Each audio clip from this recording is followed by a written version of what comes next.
Camera A, camera B, camera C. And then, Victor, I moved a little bit to the right, just if you can make sure that we're good on that end. And we got some wind going. Feels like Wayne's World, in the basement. Wayne's World, Wayne's World. Okay. All right. So, And we're live. Yeah, let me do my intro. Okay. Like, you're the guest. Sorry. Welcome to the Hens Bread Podcast. I'm your host, Jacob Perkins. We're sitting here with Will Sarver. He is a entrepreneur here in Austin, Texas. He's a good friend of mine. He's been in business for probably 10 years. Over 10 years, yeah. And the theme of today's podcast is we are on the outside looking in, and we're going to be dissecting different strategies in business, and maybe you can learn a thing or two by somebody who's so young, started young, made a lot of mistakes, and is successful where his business is now a revolving door. I think that's really unique. And he recently has completed a rebranding with his business. So I think he's going to have some perspectives that are very unique to entrepreneurs that have an idea of something they want to do, and then now they're making a little bit of money, but like, how do you grow to another step? Because eventually you're going to get to a point where you have money, but how do you properly use it where it can make you more money? And so hopefully in today's podcast, we can walk away with a few ideas of how you can avoid some pitfalls. So without further ado, I'd like to say welcome to the podcast, Will. Thank you for that introduction.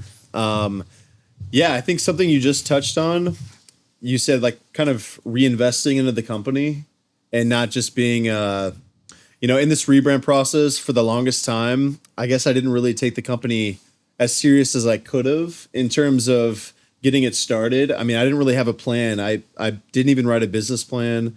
I just got on the truck because in the moving industry, like we were just talking about, all you really need is a truck, some dollies. There's no licensing in the state of Texas.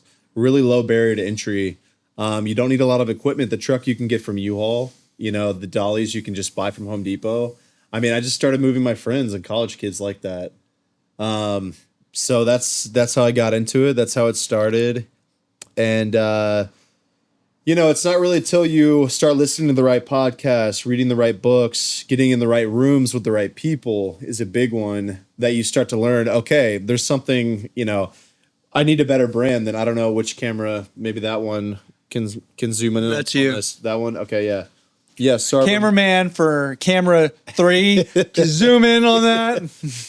The Sarver Movers logos, it's kind of outdated. It's not, I hired somebody off Facebook Marketplace, I think, or even before Facebook Marketplace, just off Facebook to come up with this. It was $300, right? The new brand I'm investing in, just the baseline package, not even implementing anything, not even ordering the shirts, the truck wraps, the new website, just getting on board with them was $25,000. It's a company called Kick Charge, and they do a really good job. I found the best in the industry. So, yeah, $300 logo using my last name, which people can't even pronounce most of the time. When they see the logo, they're like, Saver Movers? Starver Movers? Mm-hmm. It's Sarver Movers. So, but I think going from just using my last name to getting a real logo up and going is like just night and day difference. It's going to be so much better. Yeah, that would really bug me if people kept on mispronouncing my name. Oh, man. You know what people do for me is they think my name is Hensbread. They Mr. Like Hensbread. And like, I'm like, yeah, I'll just go with it because it's not worth it. But they can at least. If you're a paying client, I'll say it to you. Yeah, but like, if you're just like a person, like, sure. Right, I'm Hensbread. Jacob Hensbread.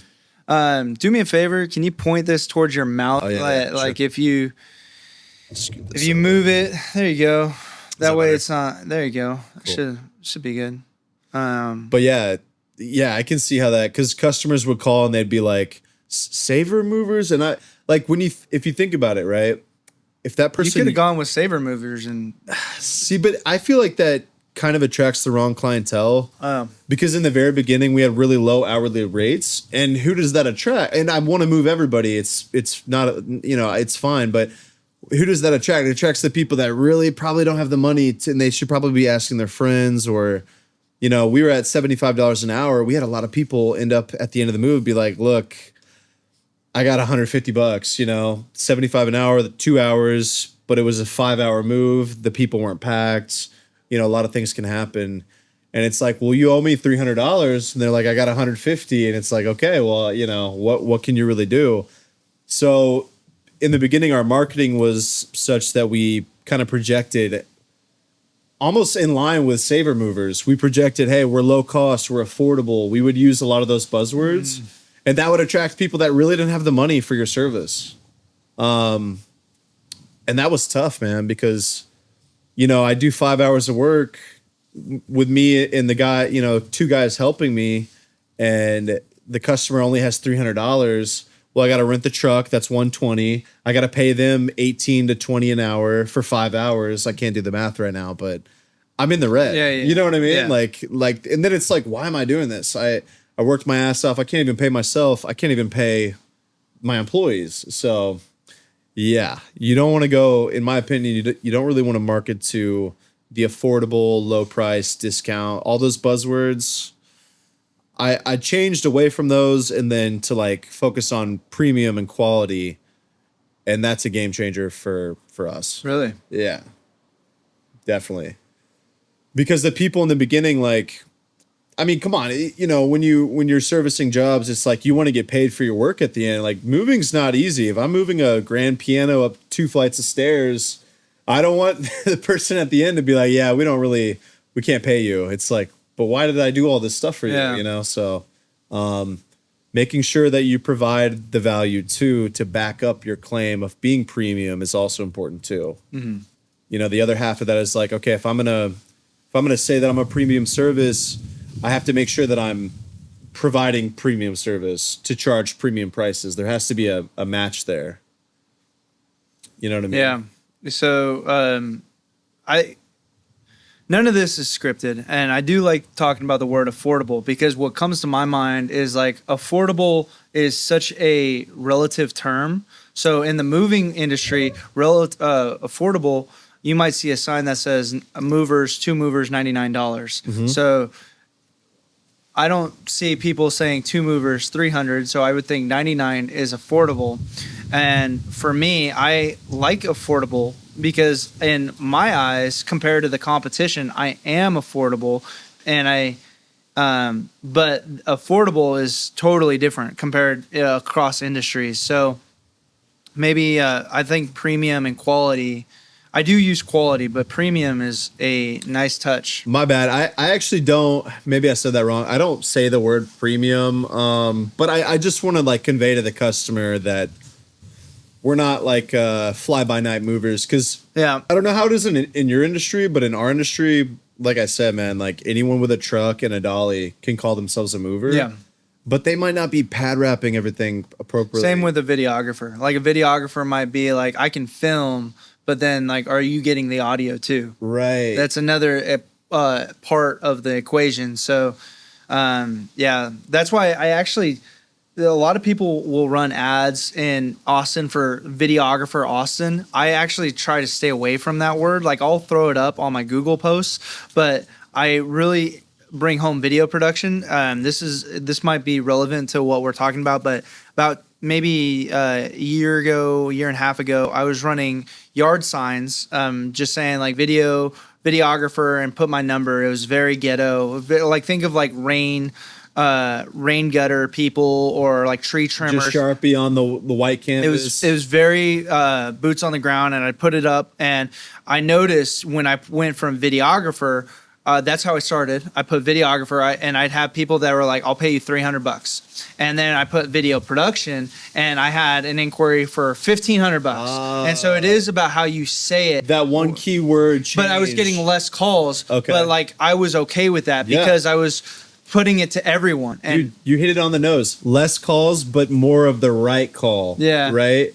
Because like I can do these $300 jobs all day, but I'm bringing out a $100,000 truck. You're bringing out a $20,000 camera, $50,000 in worth of sound equipment. It's like we got to pay that off. You know, like we can't have these little tiny jobs. We need the $1,500 jobs. And when you're done paying it off, you have to recoup your investment. Like you have to, like it has to give you longevity. Things break down, so you might spend $5,000 on a camera, that's great that you pay it off in 6 months, but you also have to make it worth your while for 3 years. Yeah. You know, like that it wouldn't make sense, you know, if you just grow with the same as your loan. Yeah. And so you bring up that, you kind of bring up like pricing strategy. Like I've done the math to where I really like how you have like a calculator. What Will's done that's really awesome is he's joined a community of movers, and how many years do you think they expedited your education? Oh my God. Like, okay, I'm in 2 different groups right now where I pay $1,500 a month. One is the home service freedom. It's on this hat somewhere. That's more like HVAC guys, electric, plumbing, but it's all the same. Our business, you show up to the house with a truck and you do a service. The difference between all these businesses is this much. Like you still have to have a GMB. You still have to have an SEO company. You need to have the techs come out and do the work. You need the tools, the equipment, HVAC, plumbing. Just that's the difference. Just this much, the service. But I'm paying them $1,500 a month. I've got this stuff probably I know it took them like 10 years to figure out like how to run their business, setting up a budget, it's just it's like, at the end of the book where they have the answers, it's like flipping to that page. Yeah. And you have to pay $1,500 a month to get to that. Yeah. So, you're with it. $1,500. You're like, this is still worth it 10 months later. Yeah. I mean, I'm 3 or 4 months into that one, but yeah, I'm totally with it. And then I'm paying another $1,500 a month to this guy in the moving industry where he has all the moving related, the secret sauce for moving specific. So I'm paying both those people $1,500 a month, and it's a lot of money, but I'm at the point in my business where I'm like, dude, I know if I pay that $1,500 a month, I'm going to make $6,000 a month extra. Yeah. It's going to more than pay for it in dividends throughout time. So no regrets there. So one thing you mentioned to me earlier, so we've been friends for a long time, but Will's kind of at the point where he paid us to take his truck, and it was probably the first video looks awesome, by the way. Thanks, man. Yeah, it's a bummer that it has to be 12 seconds. Check out, I know. Well, my SEO people wanted 12 seconds of footage. But I mean, we can still use the other footage for like reels. We talked about clipping it for Facebook ads, TikTok. So we're going to use all that film. But so if you have a friend that's in the video business, hold on to him because we can do a lot for this guy. Yeah. I think video people, maybe like for us, like since we've been friends, it's really hard to price it because like we knew each other when we had no money. Like I used to do moving jobs with him when he in flip flops and a Hawaiian shirt, and like that, when he just started his business, and so now we're both at a point where we both have to make money. So it's an awkward thing because it's like but I really appreciate that. I was like, well, this is how much it costs to get the truck out, and you were with that, but at the same time we've been friends where I'm like, well, I can help you on these things that are like low maintenance, I think another video production company would be like, well, we'll do per export, and if I didn't know you, I'd probably... Is that per clipped video or something like that? So one part of your thing that I was like, well, so we filmed probably for like 4 or 5 hours. And so you have all these clips of driving downtown, and it's so easy to put text on screen just saying like, hey, did you know that we're in this area? Yeah. Did you know that our hours are this? And a company probably would look at you and be like,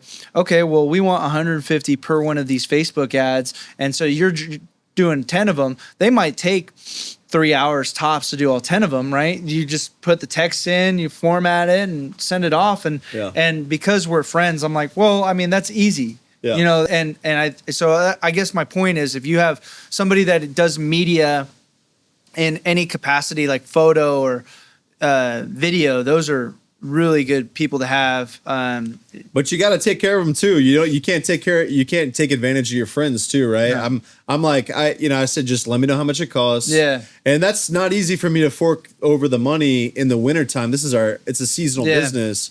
In the summer, I'd be like, let's go, let's film it all. But like in the wintertime, we're not, we're losing money right now. Yeah. But I understand finally after being in the right rooms, talking to the right people, paying the $1,500, seeing how those guys think. I get you have to pay the money because there's so much value there. Like just investing, like I'm going to have that footage forever. Right. Like I can use that on ads and lots of different You can things. repurpose it. And yeah. so one thing that came out of this is you said, look, I need to do more, which is interesting because like you maybe 2 years ago, you'd been like, okay, like, I mean, I'm going to run this into the ground. And so you talk with people that are like media is important and you are not a media expert. So you'd rather let the media person do it. Dude, I've tried to do like, oh my God. If you own a company and you get you can do this to an extent on Facebook. I think, when they walk around a job site and they're like, hey guys, this is me and Starver Movers and we're doing this move. I think that stuff's good. Just a clip and throw on Facebook maybe. I think you're generating content. But I mean, come on, it's not high res. You can't put it on your website. I mean, you would know more about this. I would think it would slow your site down. What I want to know from you is like, because you're not in this world, what are they telling you that is something you should focus on? So you just said two things that are interesting to me because I see in TikTok, a lot of businesses are okay with low res because it's filmed on a phone. But you were saying, well, it has to be high quality and be on your website, which is something I agree with. But some businesses don't see it like that. They're like, it needs to be vertical because it doesn't matter, but because it's short lived. But I look at content and it's like, well, if you're going to have us come out, why not just have it be intended for both? Like, why can't it live on your site and be the thing that generates, like, you can run ads on? And people just kind of, they like, well, I just want to focus on the social media aspect. And like, if you're a restaurant where you're showing off the pizza, right? Bringing out that looks good. And the steam coming off of it or the heat. And those are really good to live on your site. Right. And even though most people... and then just putting it in a folder. You might not use it immediately. Yeah, tuck it away, clip it, use it later for something. Yeah. So, you saying, hey, look, these are things that are important to me, what I got to focus on. It's got to be high quality. It's got to live somewhere where I can present it. What kind of stuff are you wanting to make, like, for your website? What do you think could help you with return? So 2 things. The first is hiring. Okay, so hiring ads. This is something that I don't think day one in your business, you're not thinking about hiring ads to pay money. I'm going to pay money to put this on I can do it Meta. all myself. Yeah, like I'm going to go dude, when I started, I hit up my friends, Jacob. Hey man, show up sober and come help me. That was the extent of my recruiting and hiring process. And I had a Hawaiian shirt and you're like, I guess this is what we're doing right now. Jacob shows up in a Hawaiian shirt and flip-flops and I'm like, and the customer's there and I'm like, all right, we got to do it. We're the movers now. Yeah. So that's what in that type of customer, you should expect those type of shenanigans from paying so little, right? Like we were like 60 an hour. Yeah. So hiring ads, that's a focus of yours. So hiring ads, right? So I want professional footage of me and the guys, or just the guys having a good time. I want to show that because it is a fun place to work.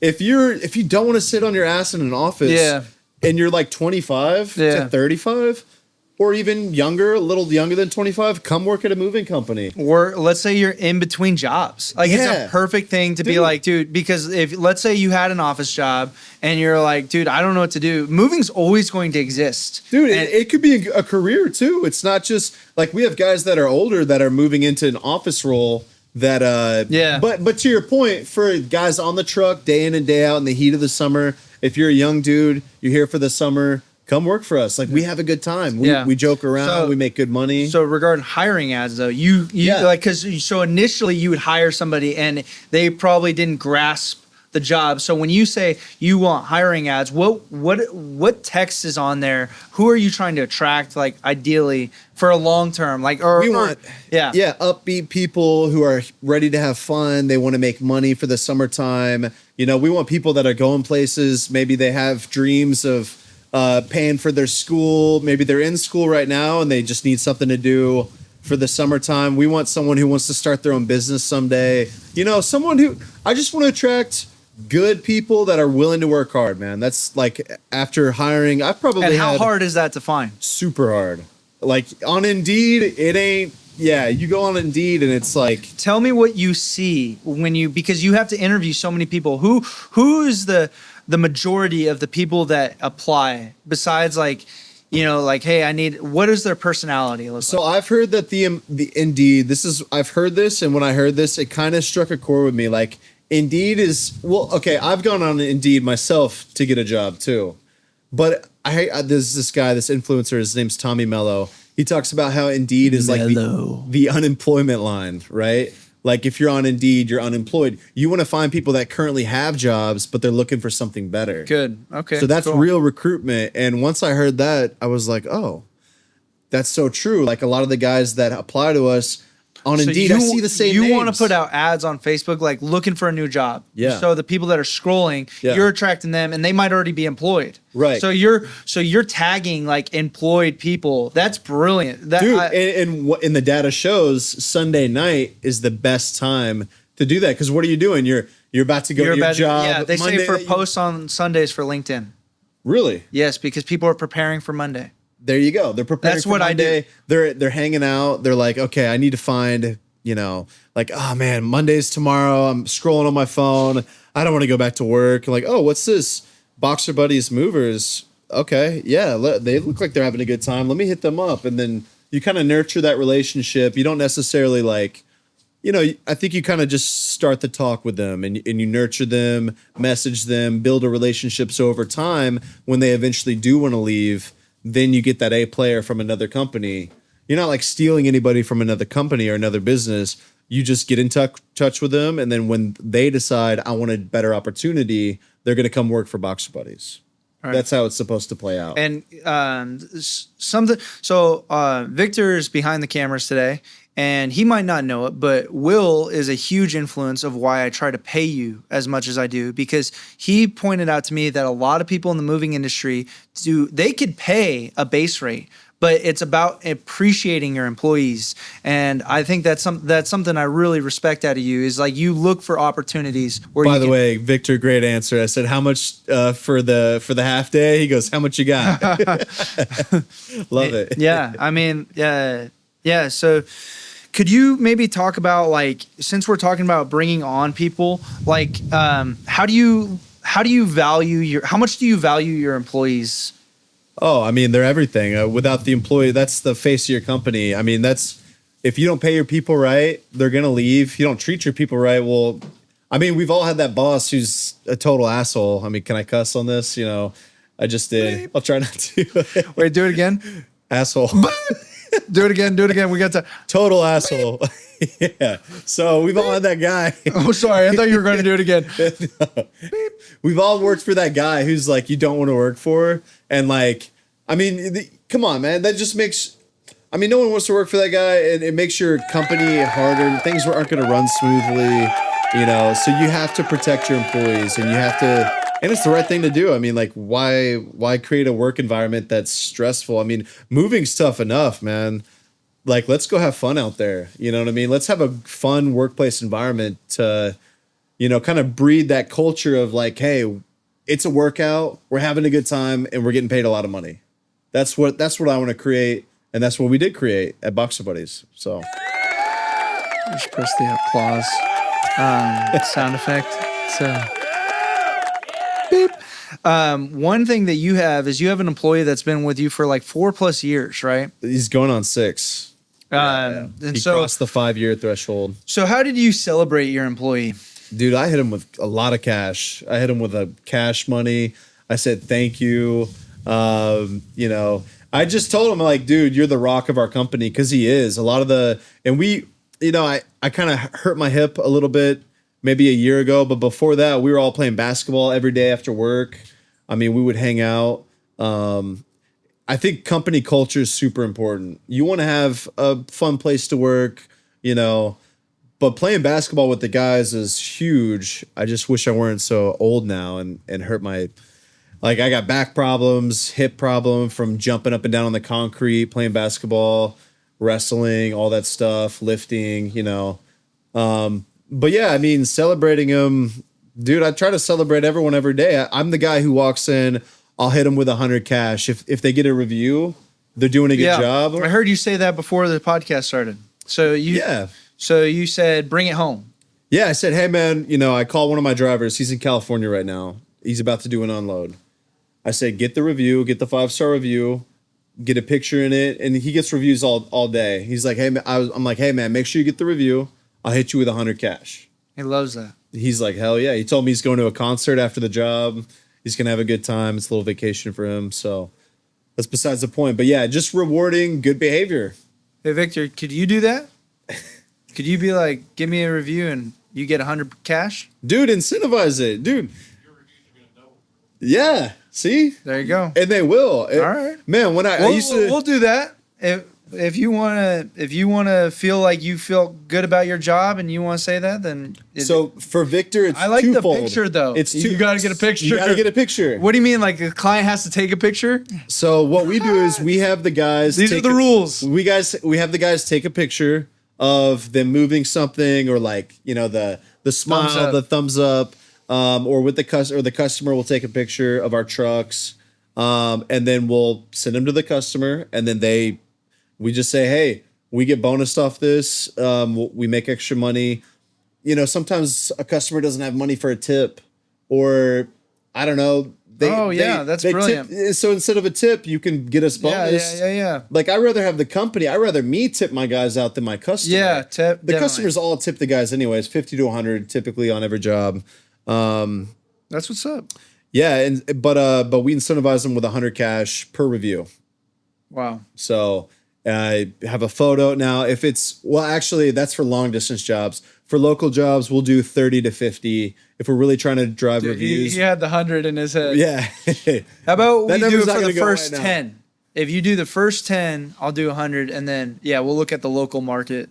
Let's see if you can do it. Let's really bring it home. You know the Google algorithm. You're going to get more jobs now, and it's the velocity. If you're getting, I know the Google algorithm. Dude, you gotta work the algorithm, man. They like photos, they like long reviews, and they like a high frequency of 5-star reviews.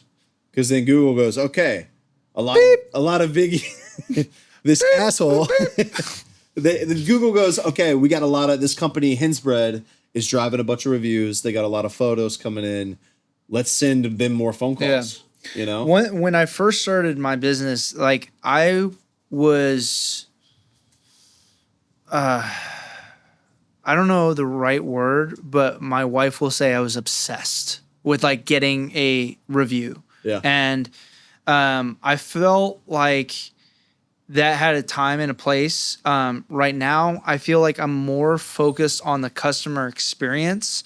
And so I was so forward about it that I like when a client does it without me saying anything. But that effort, because I don't say anything, I think maybe this year we got 3 reviews, because like I haven't been forward, but the first 4 years of the business, or probably the first 3 years, I probably got about 75 5-star reviews because I was about it. That was my focus. Yep. I saw you. I remember looking at your G&B. You were climbing up there. I was like, damn, Jacobs. Because when I compare yours in Austin, because I looked around, I was like, I wonder what other videographers, same as moving industry. There's a bunch of little guys who have like 10, 15. They might be in business forever, but man, I think it would really help them to do what you did and try to drive a bunch of reviews early on. Oh my God. That was like my focus. I didn't care about the money because I loved what I did. I just wanted to be like, because I knew the digital footprint was so important because of our generation. Like we were look at a restaurant online before going to it, and that was before COVID. So now it's like, I mean, if you're in business for 10 years and you know Yelp and stuff, you probably have your clients and stuff, but I really I wanted to have people trust me because what I do is very like creative. And so everybody's interpretation of how something might go is I wanted to show as a chameleon. Like I can do a bunch of different things. Okay. And I felt like with 80 reviews, I mean, shoot, I could do that. I think this UPS guy might be for me. I think might be possible a good guest time. Spot. Do you want to get him on the pod? Remember when we used to? Yeah, the bar champs. So fun. But yeah. Do you want to get? I feel like this is really good. Yeah. Actually, I could use some ice in my coffee. Are we taking a break? Is that one? I love it. You just click the applause button. What's up, brother? Hey, man, you want to be on the podcast? This looks phenomenal. Is it just I think that top one is just me. Is that other one? I don't think that bottom one is me. Oh, yeah, I got the wrong label on it. Sure do. Okay, dude. Yeah, just put it off to the side. That's awesome. Thank you, sir. Do you want a water? I'm going inside. I'll take a water, yeah. I got you. All right, Victor, let's press pause. Let's get caffeinated. I really like this podcast. Let's do an applause. Wait, where's the button? This is like the sound effect button. These right here. Which one's which? Well, I mean, this is the crickets. We got trombone. I haven't heard. I haven't done this for a long time. We got the air horn. Really? Yeah. Just this one right here. Do you hold it or do you just press it? Michael Dell. Yeah. So I guess we're recording, right? So everything's good. So what we were talking about hiring and talent, like, because that's interesting because that you wanted that to be ads, which is like one of the least, like, farthest down on the list. I would market to somebody like, hey, don't you want hiring ads? And so that's brilliant. So what we do, we focus on capacity issues, right? Because we're always going to have, like, if I'm paying these marketing dollars, right? Let's say I pay $100 for a phone call, which I could easily do in this market at this time. Like somebody pays you? No, like we pay Google LSA, local service ads, for 100's too steep right now. But at one point in time, if 100 per click is what you're saying. 100 per, like, per complete call because in Google, not cost per click, not PPC campaign, but Google LSA, it's for a service industry, so it doesn't apply to you. This is probably not on your radar. But if it's like plumbers know about it. Yeah, they do it. Yeah, okay. So if somebody presses the call button on Google, you get charged $100. Yeah, we get charged. It's like shit. You but better watch out, competitors. Those numbers aren't. I'm going to come for your wallet. No. I'm going to press. But they have. So I learned about something. They have these things to where they can limit per URL just one click. So if someone's trying to click on all your ads, you can just block them off, basically. So they can only click on your ad once because they have like click farms. Like some competitor will hire people in another country like Pakistan to sit there all day and click on their competitors' ads. Can you do the same thing with calls? I don't know. I'm sure they have a software for that. Well, anyway, this is kind of leads in. I want to finish your thought, but I think one thing that is. You got to keep me on track, dude. I'm super. So hiring ads is where we started, and that was a focus. And I want to talk more about the videos that you do, but I want to mention something real quick. In what I see, even though I have competitors, there isn't a sense of like I hate you. Like I've never gotten a 1-star review from a competitor, and I think that's more common. And if you're an electrician or a plumber, a mover, because it's like it's so cutthroat. I think with our industry, it's like I'm just trying to do what I love every day. Yeah, the creative types. Y'all aren't like trying to. Yeah, I do really dislike that about how competitive, like moving, especially. Some owners don't have a lot of integrity. They're into, they're leaving 1-star reviews for other people. It's just like, well, first off, that violates Google's code. And that's serious. Like, because you might think it's like a small percentage, but if that happens and your business is off Google, bro, like how is the world run today? Yeah, it's everything. I think one big company said a third of their marketing budget for all. This is like that $240 million garage door company I was telling you about. I think a third of their revenue comes from Google, a third comes from direct mail, and then a third is like everything else, random stuff, magazines and other things like that. But back to what you were saying about the hiring ads. Yeah, and the types of videos that you see that are important, of value to you. I think just showing the guys at work having fun, showing, I don't know, them getting paid, right? Because you have to put yourself in the shoes of someone. If I was at Texas State again and I was trying to get a job as a mover, I'd want to see that they're getting paid, that they're having fun, and that I'm not sitting in an office all day. So if I can convey those three things in a video and then target people in like San Marcos and Kyle and, you know, the places where movers probably are going to live, they're probably, because all through college, I had to drive to Austin to get work, right? You can't really work in San Marcos. It's like 100 jobs. There's like 1,000 jobs and like 18,000 students. It was very tough to get a job there. So you have to find where your market lives, your labor market, send videos their way of what they want to see. Mm-hmm. So that's what I'm going for. I mean, I don't know how long this podcast is going to be, but I think something I've I noticed. can talk for hours, man. Unless you shut me up, I'm going to keep Victor's going. over here. I've had a lot of coffee. You okay, Victor? Do you have anywhere you need to be? Maybe, but we'll worry about that later. So if the cameras go down, it's because Victor left. But one thing that I see you do is you have pictures to video AI ads. So why would you focus on, if you have something that is cheap and scalable, why would you be like, well, this is worth spending money on? Those aren't even, I don't even spend money on that. I just use Grok Imagine, I think. Well, my VA, and she does those. So she'll take a video, she'll feed it to Grok Imagine, I think it's called, and then it'll just create like a short little clip. Yeah. And so what I want to get at is like, because you're coming to somebody that does photo and video and you're like, well, I want to pay money. So you can do something that is done on a phone and then from an image generate a video. What is making you go, I don't want to use AI for this?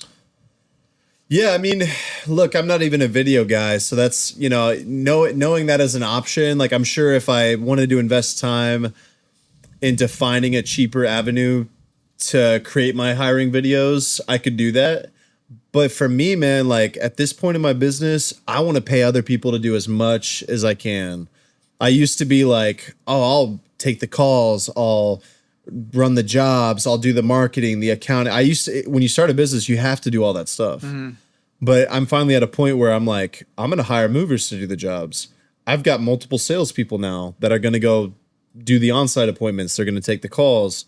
If this were back in the day, my phone would be ringing off the hook and I'd have to be like, hey man, I got to pause real quick and take this call. But I want to pay other people. I want to find other experts who can focus on nothing but that one thing. I want to find Jacob at Hensbread to focus, make the best video he can. I want to find someone who's an expert and I want to get them to give me a great finished product. Yeah. So let's because the video I'm going to make is going to be terrible. Yeah, it's going to be that. It's going to be terrible. I'm going to use Grok. I mean, those are okay, but they're not. You know, and I feel like this conversation is so free flowing. So anybody that's listening, like I'm going to try and put markers here. But for the video that we did for you, you said, "Hey, can I get some stills out of that?" And you guys were like, "This is amazing," and that was like not even intentional. That was like, so it kind of goes to show like when you pay somebody to do something, like what you're used to, like you must have seen like the just the unveiling go through and be like, wow, this is a lot better than what we could have done. Yeah. Oh yeah. I don't have a high res. For me, it wasn't even that great because it was like stills from an image. Yeah. You know? Stills from a video. Yeah. So, well, okay. This is why. Okay. Two things on that. The first is I think this is why you've been so successful because you've got the ability to, like, you were just like, yeah, man, here, take the stills. Like, I imagine you probably would you do that for other customers? You probably, I think you're the kind of guy and that's who people like me want to work with. We don't want to have to be like nickel and dime. It's like, you said something that really struck a chord with me when we were talking about, you know, paying for this and what we wanted. You were like, dude, I'm going to take care of you. That's all that people want. Yeah. If we, you know, I own a moving company, I'd be lying if I said we didn't damage something every once in a while. I think, but it happens. That saying, like, I'm going to take care of you is a double-edged sword because the people that say that might not do that and they just say it as a sales tactic. But like, I am so ingrained in my work that when I'm like, I will take care of you, like to me, it's such a simple sentence, but it's so true to who I am that like, you know, if you were like 6 months later, I need this, like, I'm going to stick with my sentence, like, because that, but you know, somebody might be like, oh, I lost the footage. Can you pay me? $300 to recover it. And like that to me, like that's just not in my business model. Does that do people? Yeah. So wait. You film something, you send it to a customer, they lost it, and they ask for money from you? So all my competitors will say, and this is bullshit, is they will say, oh, if you want us to hold it after 60 days, there is going to be a charge, which I understand because data costs money and that's something to manage. Crickets. Yeah. But you have to think about the client that had spent the money and you want more money, right? So what are you going to fight over? $300 for a 60 day maintenance fee? Or are you going to say a year later, hey, by the way, we have another $5,000 job.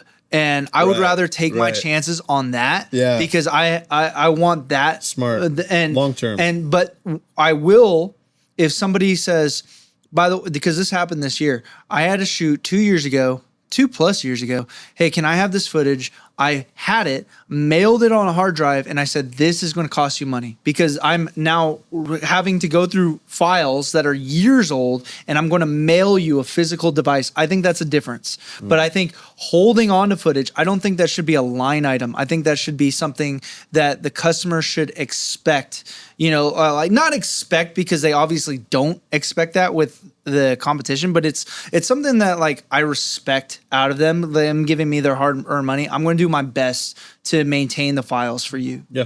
And so it's true. I think about it the same way. Like, so, okay, are you talking about retaining footage for someone? Does that cost you money?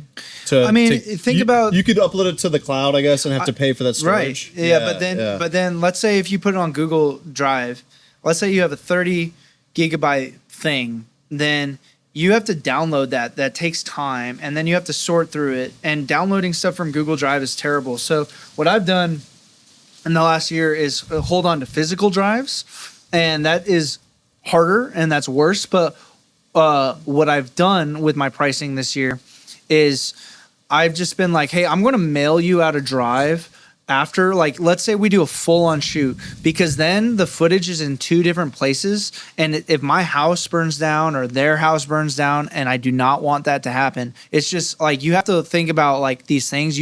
That way there's a redundancy. So redundancy is very important, and I did not charge client. Like if somebody paid me for a full day to do all this stuff, like I'm like, where do I send this drive? Because I feel like that's just a good customer experience. And so that's what I was telling you earlier is I'm more focused on the customer experience rather than like volume. Yep. And so like whether I'm sure I could be doing a lot more money if I like a lot of these agencies, they'll say, look, I'm going to pay a guy really bad money, and then they're going to send something off to Taiwan, and then they do the Zooms, and they make a lot of money, but then they have no idea what they're producing. And I would rather have the small business feel of like I know my customers, I know what I'm handing off. Each project is detail oriented, custom to the customer's needs. Yeah, that's very important to me. Yep. So you being like the statement like I'm going to take care of you, like that I've known you for so long, but then customers who don't know me at all, like I'm like, I wish there's a way that like they could just know that I really, like how do I say this without saying it sometimes? And some clients, like I can feel like we just kind of understand each other,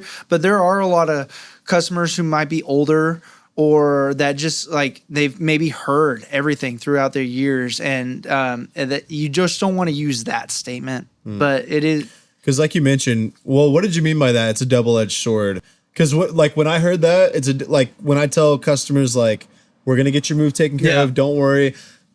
I say that, but also there's paperwork attached to that. It's like, hey, you did pay for, because if a customer said, oh, you're going to take care of me. Okay, I have this garage full of bricks that I need you to haul off to a dump. It's like, okay, well, hold on, we have your inventory of your household goods. We'll move for you. But some people do try to say, hey, you can move this safe, right? It's like, well, there's a fee attached to that. Yeah. I want to take care. I'll take care of what we're I think it's understanding what you're talking beyond. about. Yeah. But like, man, you want me to do a junk haul removal, which we can do. but the dump's going to charge us $225. So this is a really good scenario because I had said this to a customer who is one of the first customers who I said, I cannot work with you. Here's your stuff. You had to fire a client. Yeah. Okay. And I've done that a couple times this year. Yeah. And I don't like doing it. There's usually like a creative difference but in that handoff, I'm never going to say, go fuck yourself. Beep. I'm never going to say, go beep yourself because like that's not right. No, it's unprofessional. But earlier this year, or like early in the month, I said, look, I'm going to take care of you. I'm going to do all this stuff. But then it turned into be like a really difficult thing where I just said, so that kind of bit me in the butt because I didn't assess the situation. I didn't know who was on the other side. And I don't know. Sometimes I'm too easygoing and sometimes I want to put a barrier in between me and my business. So that way I'm not always so friendly because like I think any entrepreneur out there, whenever they get paid to do something that they love, they're like mind blown. And I always try to go back to that moment of like, oh my God, this is amazing. And I get that where a client will say something and I'm like, yeah, like super easy going because like I go back to that feeling and I'm kind of at a point where I really need to. Sometimes I need to chill a little bit. It'll be like, talk me through like what it is we're doing. And sometimes like that friction will make it where they're going to go with somebody else. So it's a really big balance, but, and I think that comes down to personality. Like you kind of have to gauge in your experience. And, but for the most part, I feel like I'm pretty accurate when I'm like, yeah, I'm going to take care of you. This sounds like something doable, but, yeah, you're filtering out your type of customer too. Like, so I told you I went to the marketing seminar recently.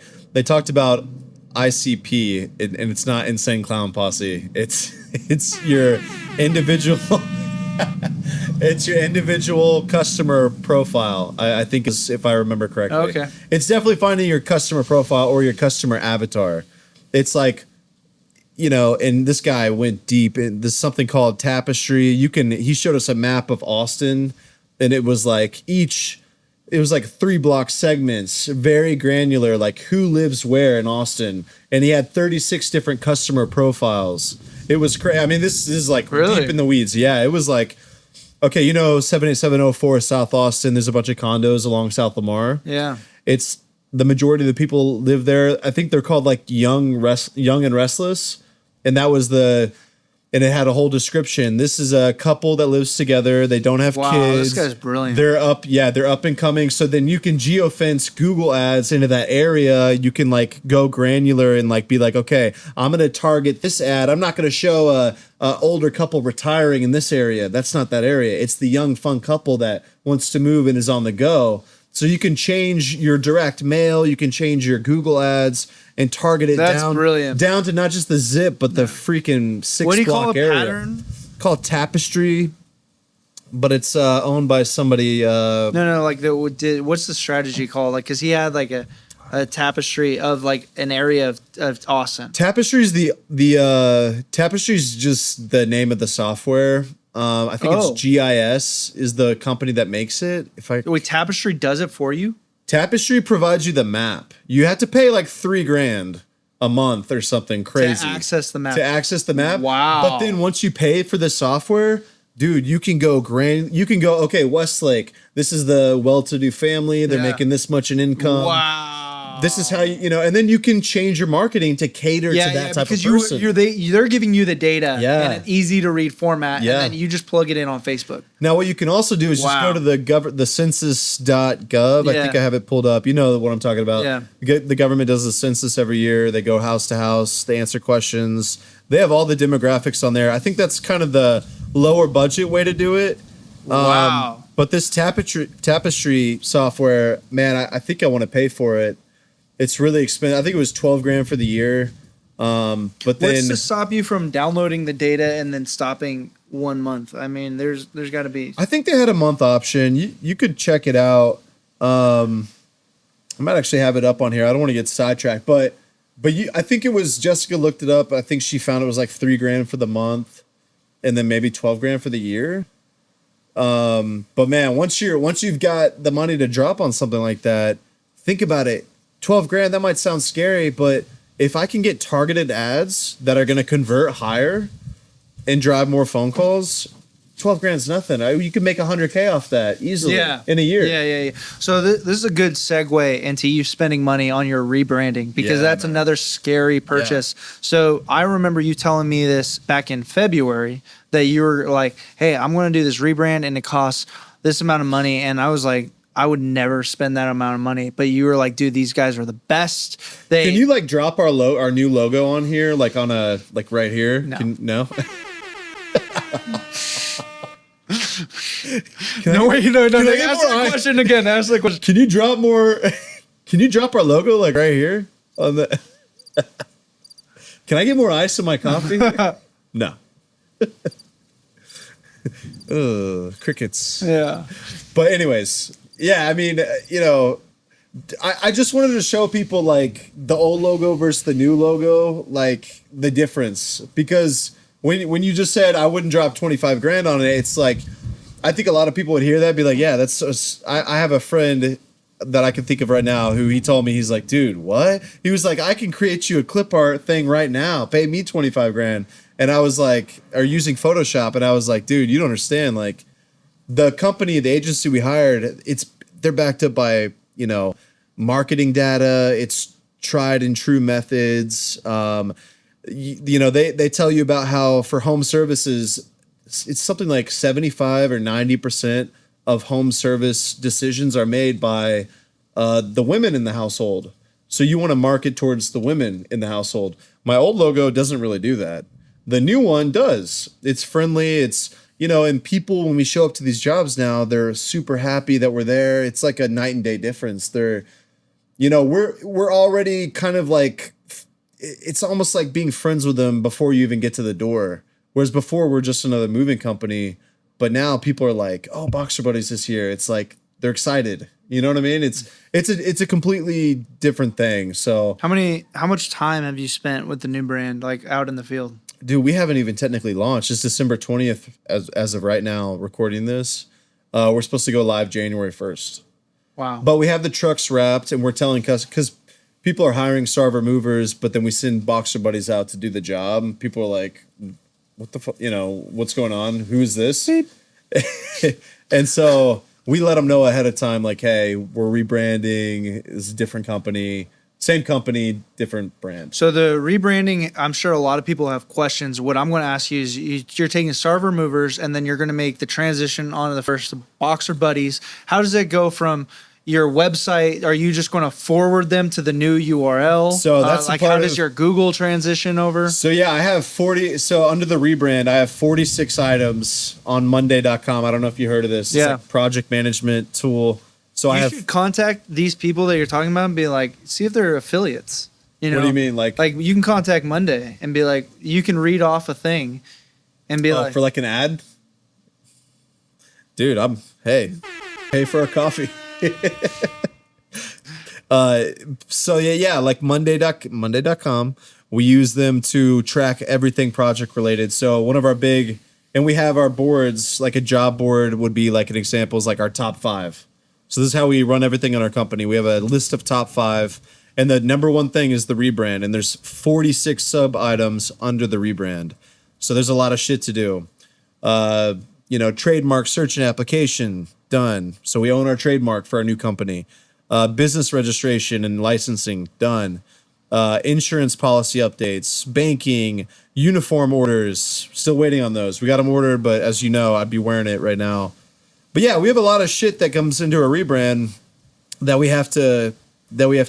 Are you working on Christmas? No, I'm taking Christmas off. Yeah, it'd be more badass if I was, but nah. I need a break. We all need a break, No. Do you work 7 days a week? I work all the time. You work all the time? Sundays too? You try to... Oh, man. Our company's open Sunday, but I try to chill the first half of the day. I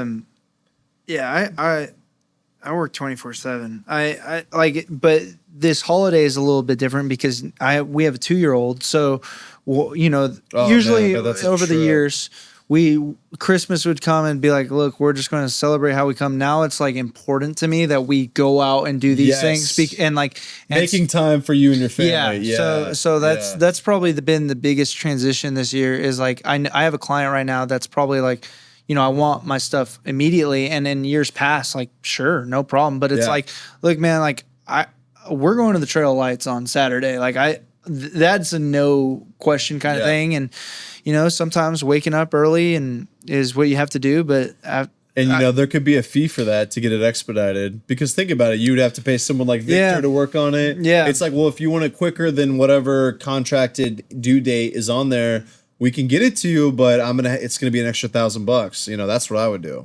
I'd be like, dude, that's gonna cost you. So I did that for a client, Axios. We filmed like they're a big company, right? They're huge. Yeah. Dude, they had what do they do? They're a media company. So they had the founder of Pop talking. Like, was it Pop? Olipop. Lollipop? Olipop. And she had sold her business soda? for like $240 million. And she was just chilling on stage for 45 or maybe 20 minutes. And she probably made $3K easy. Nice. Easy. Just sitting there. So it was a really cool experience. And I think, I don't know how far we want to go, but you pay for these talks. And I see a lot of them for free. And like, that's good, really, dude. You get paid to be there. Entrepreneurs, like, paying people to watch people talk is extremely important. We just happen to have the benefit of seeing these people. Getting paid to go to them. Yeah, that's awesome. Like the knowledge that you retain is probably worth the $3,000 ticket or whatever. Because that you do walk away with like I'll tell you one thing that she said that really just sticks to me today. So like, let's say you want to start building your business and you want to do social media.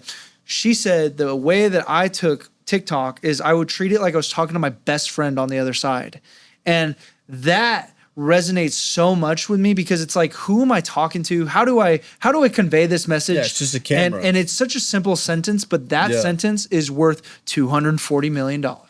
You know what I'm saying? And like, so these talks, you should walk away with something. Yeah. I don't know. There's always a little nugget in there. Yeah. And you're like, oh, I could do like the tapestry thing. Like, I went to that, you know, he learned about tapestry. We're here on the podcast. Yeah, that's brilliant. About it. Yeah, it's like. But the census thing would be my way of doing it because it's like very budget friendly. You just download the data. And but that's a new way of doing ads because like I think when you sit at the computer, you're like, well, you know, I've been to this restaurant. I kind of know the area because I've driven around it. But then if you take the exact data and it's like in this street, you're going to see young people, then it's like, just how you're saying, like you want to make that ad very specific to them. And my bad, the census data, I don't want to tell you the wrong thing. What I looked up was how many single family homes, how many apartments. It was that stuff. I don't know if it got that granular. Tapestry's obviously, but you can still do lots of, it does? Okay, you can still do lots of stuff with the Census Bureau data. I mean, that's like marketing 101. I mean, this guy, he made it sound like he always had it open. He would always look different areas, different homes. So yeah, I mean, I just learning about all those tools, man, like getting in the right, that's what I was saying earlier, getting in the right room. Like, how do you find these people that know all this stuff? And then would they ever talk to you, you know, for free? You know what I mean? Yeah. Like, sometimes you got to pay money, or in your case, like you said, you get paid to be there. So yeah, that's pretty cool. Yeah, like I did a job where it was for an insurance company, and they had the company, the guy that started the college movers. I don't know if it was College Hunks or if it was one of these moving companies, and he had transitioned to like a painting. So like I think that's because he on their website. You know who I'm talking about? Yeah, because I used to want to, in the very beginning, I was like, maybe I can buy a franchise, and I went to College Hunks Moving and Junk. That's what it was. Yeah. I went to his website. I was like, maybe I should buy into this franchise. You know, maybe that'd be easier. This is in the early days of my business. I was like, man, I was like, man, is this gonna work? You know what And I mean? what would you'd have to pay to have be part So of that? They said there wasn't any franchising available for the college hunks, but they tried to push me into buying a franchise for the painting thing. And then I was like, nah, I'm just gonna do my own thing, more control. Yeah. You know. I don't even know anything about painting. Yeah, I mean, What am I, Leonardo? yeah, I'm like, I'm not gonna do this. Like, I'm a. I love you. Just give yourself that reward. You're like, yeah. Well, I'm in control of this. See, say something. What's up, I just muted you. You're nothing. Jacob? Please, No. more ice in my coffee. Say something. Can I have more ice? Please? Yeah, back to the dungeon. So, I think in terms of the podcast, I think we've been going for a good amount of time. How do you feel? Like, I know you got a day. Like, you're still working later today. So, Yeah, I got lead follow up. I'm gonna go to a coffee shop. I'm gonna call all my salespeople's leads. Try to do the manager close. You know, offer them a discount only a manager can do, which is legit, and that's what I'm gonna do today to book more jobs. So yeah, very nice. I have to edit Barbara's TV kid show, and sounds like a lot of fun. so I think in coming around, because we're kind of going around bend, let's talk about this branding, and then we can put a end on it. Okay. So I'm really excited about your brand because I recently just saw it, and you have a very, like how you said, you're attracting women. It's very big eyes, soft, smiley. Tell me about that process of how customizable it was for you, and like because it was such a long trajectory. Yeah. Like how was that roadmap? So we signed on with them in September of 2024, I think. So like over a year ago, because it's December of 25 now. But it took about 9 months to a year, and they tell you that up front. It's a long process. So it took about 9 to 10 months for them to show us the final product. But you wanted to talk about the process start to finish, like, Well, I just think how they asked me, like what do you want to know specifically? Because you're putting so much money up, and how do you make it where it's like you have control still over what your final output is? So they say not to do that. They're like, don't show your friends, don't show your family. Like the stuff I showed you was after it was pretty much done. Yeah. They were like, don't ask anybody. And I did. And I showed this to my mom, and she was like, what? I don't get it. And I was just like, it made me feel like, oh shit, did I choose the right thing? You know what I mean? But they say don't ask your employees, don't ask anybody about it. Keep it, and just you internal. did, and I did. because I pressed you about it. Yeah, I think a lot of people were like, "Oh, you're rebranding. Like, what's it look like so far?" And they say don't do that because people will give their thoughts, and then you'll come back to the agency and be like, "Hey, I want to change completely different." It kind of screws up their process. They're the pros. Like, remember how I said I wouldn't come to Jacob and be like, hey, man, your lighting's off. You know, I wouldn't say, hey, is that camera a good Like, what do I know about videography and production? I know nothing. So let Jacob do his thing. Let the ad agency do their thing. So all they asked really was like, what kind of vibe do you want? Do you want the classic vibe? Something maybe more like my current logo, kind of more nostalgic? Or do you want like a mascot? They were like, I see that you like dogs because I got my dog in there. And I was like, yeah, I like dogs. I want it to be friendly, fun. So they said, okay, we know what you want. We're going to choose this style. And they showed me a bunch of different brands they had already done for other people that are fun, friendly, and have mascots. So I said, let's do the mascot thing. And then they gave me a list of names, and then I picked from the list of names. They gave me like 3 or 4 to pick from. And they analyzed our market, and they found like what would work, what wouldn't work. They didn't want to pick a bunch of colors that are already in play. Like All My Sons is green and white. Yeah. So we didn't do green. Your colors are really nice. Colors are really important. They're very USA. Red, blue. I think there's brown and orange. Yeah. It's a mix of things in there. But yeah, they asked us, they did a market analysis. They said, okay, this would make you pop in your market. And make it sticky. And what do they mean by pop? They mean like when did really, they tell you that information after you signed on? Like when did you have you could look through the veil and It kind took months. It took like 3 months. Okay, so you saw Before that, and we started with I think we started with the names first. Yeah. So just 3 months, and then we started picking names, and then they let me pick the name, which I was surprised. But I think that's important. Boxer Buddies Because you're gonna call yourself. It's sticky and it reiterates. It's the BB. You know, it's reiteration. It's Boxer Buddy. So just something about that. It helps with brands because you repeat it, and it sticks in your mind. So we picked the name first, and then like 3 months later, they started working on the clip art. And the first clip art they showed me, or not clip art, I call it clip art, but like the logo design, I thought it was terrible, man. Was it a drawing? Yeah, it was a drawing. It wasn't colored in. It wasn't finished. I'm kind of surprised they showed you that. Yeah, they showed me, and I was like, oh man, like, because you want to see like the final product looks great. Yeah.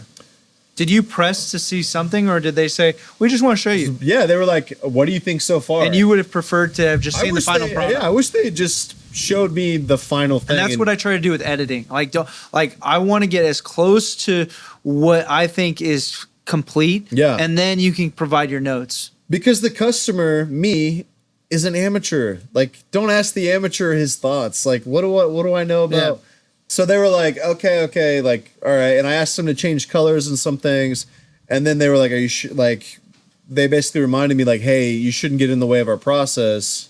And I'm over here like, well, hey, why'd you show me the steps? You know, I kind of wish I just hadn't been shown anything and just the final thing. So I asked them to make a couple color adjustments, and they did. And then I'm really happy with how it turned out. I mean, the final logo just. So you did the final color adjustments. I did like one or two. I asked what them did to they change. have, and then what did you? They had more like orange in it, or maybe I can't even remember. It's been so long. It was just minor details. I didn't change a lot of the logo. I made sure to let them do their thing. I think I offered the changes. This is what happened. I offered the changes, and they were like, I think we should stick with, and I said, okay, we'll stick with your guns, you know, provide whatever expertise you think is necessary. And so that's what they did. And then, and that's what you see. I think I offered some suggestions, and they were like, "Nah, we're not going to do that." Yeah, they were like, "You don't know what you're talking about." And then I'm glad they didn't listen to me because I probably would have fucked it up. So, so you had a long road. You now have this new rebranding, and it seems like you have a lot of things that you need to do in 1 week's time. Oh my god! So, what are you excited for, and what's an irrational fear that you have? Dude, I don't have any fears. I'm excited to keep working hard. If I had tried to rebrand and do my own thing, I'd be like, oh, are people going to like it? But everyone I've showed it to is just like, it looks great. Mm-hmm. Like everybody says that. And I know they're not just being nice. I think on the first logo, they're like, yeah, that looks good. You know, but like people are genuinely like, oh my God, that's your new brand. Like, and they've seen that when they see the truck pull up, that's when they're like, oh my God, like you're a friendly. Dude, it's like one of the better brands. Are we allowed to play clips of the truck on this? Throw it. Put it right here. No, I mean like like while you're talking. Yeah. Put the clips on. Put the clips on, dude. Yeah, show the truck. You have footage of my old truck. I don't know if you still have it. But the night and day difference. Yeah. Yeah. Yeah, because it was very it wasn't welcoming. I think what you have right now is very welcoming. Yes. And so I love how they came back and they said the women make the decision. You need to appeal to them. And the dog has big eyes, so you are very friendly and approachable, just like anime. Anime has big eyes and it's attractive to look at. So it's like a cartoon, but it's not like Alice in Wonderland cartoon. It's very like, this could be a Disney thing. And so, you know, how your brand can grow once you've launched is like, it's exciting because we talked about corporate gifting. You know, one thing you could do is buddy head bobble. Yeah, so you can give that to people because it is such a friendly thing and it's not a mover. And like people would actually put it on their desk, you know? And that's a lot of mistakes I think other movie companies make is they have their like strong, it's like a guy flexing. Yeah. It's just like, dude, no one wants to hire your jacked guy. Like that sounds kind of scary. Like some big jacked dude. I just got out of prison. It's gonna come into my house and like move my stuff, which is, I mean, we do have really strong guys that work for us. That's a part of the job, but that's not the point. The point is to have a friendly Yeah. You know, friendly. That has to be reflected. Yeah, and that's going back. That I really, I think me and you have that idea is like you're servicing the customer. You know, like you can do things all day to make yourself be seen a certain way, but at the end of the day, who has the most important opinion on the final product is the person paying you the money to do that thing. That's all that matters. That's something the branding agency brought up a lot. They were like, "Don't ask your mom, don't ask your dad." They're not giving you any money. They're not giving you the real. Yeah, you have to think of from the customer's point of view what they're gonna want. Don't ask like your buddy who, you know, whatever. That does graphic design on the side. Yeah, because they're going to be like, why don't you hire me? Yeah, they can make an image. They can make stuff. I'll do that for half the amount. Exactly. And it's like, I'm glad. That's what my buddy said. He's like, oh, I'll do that for like, pay me like $5,000. And I was like, dude, you don't have the experience they have. Expertise and the experience that these people have. And I really hope that we do another episode because experience is a word that I really could not use previously because I maybe had been in business for 3 years, but I think 5 years is enough experience to see a bunch of things. And that's something that like, you know, like I've seen a problem 3 different ways. And, yeah, so like when you hire a company that has experience, it kind of sounds like, you know, I'm glad you do graphic design on the side, but these guys have done this 100 times in the last year. Yeah, you know. Yeah, that's like the person I paid $300 for my original logo. It's just stay at home mom. They're making a little Etsy money. Yeah, like and maybe that was her full-time job, and it looked great, and it got me through. I think it was a means to an end. It's a means to an end, and it's like I think if you're coming out, all right. So I want to stop you because I want to talk about this. Businesses that come out and they put tons of money in, and they're just starting out. I mean, that's private equity behind them. Like you came from like somebody, if you go back to the beginning of the episode, Will was making $300 and he wasn't even making that. He was putting that back into the U-Haul. Like me losing right. Money, yeah. So like you had to be, when you spend $300 and it's a means to an end at the time, that's phenomenal. But like if you see a company that comes out of the gate swinging, that is not somebody who is local. They either had a business, sold it, made a lot of money and decided to a franchise. Yeah. And so I think that's a little bit different because like I see that in video companies, like they have Beverly Boys or all these people that have a marketing and they come out swinging, they look great, but like there's not a face behind it. They're backed by people who have like the SEO strategy. They have a company they use nationwide. Yeah, and I think you worked on the truck and then you've taken it to the point so you've had complete control of the brand and you know. Yeah, that's crucial, man. You have to have. I love it when I talk to a CEO that has like, let's say it was a startup, a tech industry, and they'll tell me like, yeah, I did 18 hours a day. I love those people because they know the problem before it happens. And if somebody needs to communicate something to them, they know how to properly convey that amongst teams. And and you get more respect. Like when guys come to work for me, I tell them, I'm like, hey man, I was on the truck for 10 years. I've done everything you're about to do. Yeah. Times a million. Like I'm not just some guy in a suit. I said that to this guy the other day and he was like, I really respect that. Yeah. You know, he's like, and he wants to come. His first day is tomorrow. Nice. And so anyways, but yeah, it's a good thing to be able to not be full of shit and come from a boardroom. Like we're not private equity. This is like, it started as me in a truck and a friend in flip flops. You know what I mean? Like it's the real deal, you know, and Evan too, you know what I mean? Like, it's just, it doesn't get more grassroots than that. So, so then why don't we call this episode to a close and we'll just do it like this. Like you're going to see Will a little bit later in time where he can talk about his new business. Or his new rebranding. You can see that. And then maybe we could talk more about like, what based off, the experiences we've had and like, customer, like, what do they call that when you de-escalate? Like I love that term. I love talking about training. I got some de-escalation. I love talking about unhappy customers. Yeah, I love knowing like vocabulary of like how do you apply that to this world and so you know this podcast is not meant to sell you anything. We just kind of go through it and we're happy to talk to anybody that has something they want to say that pertains to business. Cheers to that, man. Thanks for having me on. Cheers. We did it. We did it.